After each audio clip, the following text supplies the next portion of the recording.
1965 Mustang. We're going to bleed this one side. We're only going to bleed one because the line was a little bit loose, leaking a little bit of fluid. So I've tightened the line, I've eliminated the leak, and we're going to try to just bleed this one side and see if the pedal is firm after that. And we can get all the air bubbles out of it. So you'll need a 13/16 socket and wrench to get your wheel off. You'll need a 7mm closed end wrench. I don't know why it's 7mm. It should be American. Your lug nuts. You've got your fresh .3 brake fluid, fresh unopened .3.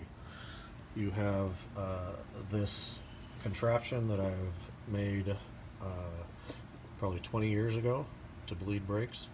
So it's just a small vacuum line, and it needs to be you need to test to see if that vacuum line fits snugly over your bleeder valve, and that's what it needs to be. So I'm not sure what size this is, but this fits snugly over your manifold vacuum port on the bottom of your Edelbrock carburetor, which is the right one, I believe, the driver's side. That line, I have no clue why that's in there, because it's large. So, and I can't imagine there's a bleeder valve that is that large, but there could be. Maybe my truck was that. So you've got two holes in there. You've got the other end of the line in your fresh brake fluid. It needs to be submerged, or else it's not doing any good. You've got your master cylinder, which I've taken the lid off. I have topped off with fresh brake fluid, put the lid back on, and snugged it.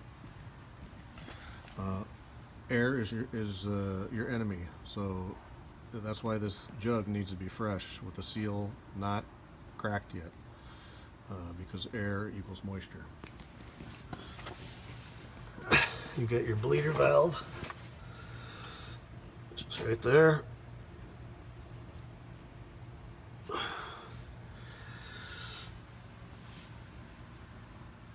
So we're going to take our open end wrench, our 7mm, and we're going to crack that loose. And then we're going to tighten it slightly back up again. We're going to take our vacuum line / rubber hose, and this is kind of tricky because the spindle is right there, right in front of the bleeder valve, and we're going to stick that over that, and then we're going to loosen it one last time, just probably, I don't know, a quarter of a turn, and then we're going to get inside the car and pump the pedal. Pump it once, pump it twice and back up, pump it 3 times, and then you want to pump it slowly and let it up slowly until you have no more air bubbles coming out of your line at the bottom. So if that takes more than 3 or 4 pumps and you're still getting air bubbles, then go ahead and top your master cylinder back off and do it again. And then so when you get done with your 3 pumps, take your wrench and close it back off again, and you're good to go. So if you're bleeding all of these brakes, you want to start out with the farthest from your master cylinder. So the passenger side rear wheel, you would do that one first. You would do the driver's side wheel next, and you pump those until you don't have any more air bubbles. It's a little bit difficult when you're by yourself because you can't actually see what is going on there. And then you go up to the passenger side front and then over to the driver's side.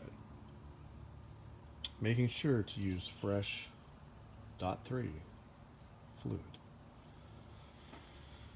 And then you do that until you get a nice firm pedal. Thanks for watching.